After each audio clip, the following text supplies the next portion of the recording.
situation durable et pérenne, la suppression du caractère obligatoire du service civil. C'est cela.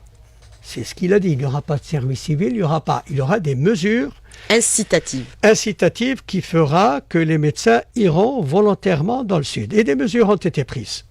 Des mesures. Il a annoncé que les bacheliers du Sud pouvaient accéder aux études de médecine avec une moyenne de 14, n'est-ce pas, au lieu de 16 chaque année, la moyenne fluctue un peu. Nous sommes sur une situation qui va donner bientôt ses fruits, puisque les médecins du Sud, médecins généralistes, pouvaient accéder à une formation en spécialité sans passer par le concours. Alors, on leur accorde de faire la spécialité, il faut qu'ils soient originaires du Sud, on leur accorde de faire la spécialité de leur choix, avec l'engagement, ils feront absolument la même formation que leurs collègues du Nord et ils s'engagent à travailler dans le Sud pendant au moins 6 ans.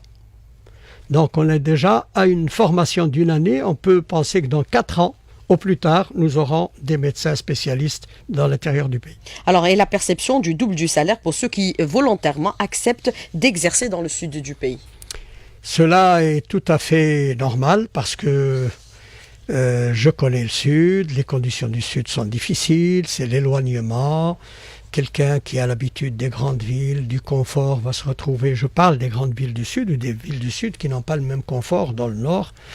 Éloignement de sa famille, peut-être emmener sa famille, dans tous les pays du monde, tous ceux qui regardez la Sonatrach, regardez ceux qui travaillent dans le Sud dans des conditions où vous avez 56 degrés en été, où vous n'avez pas le confort, les habitudes, l'environnement que vous aviez, et puis je trouve que c'est tout à fait justifié et que même cela demanderait même de meilleures conditions, même salariales.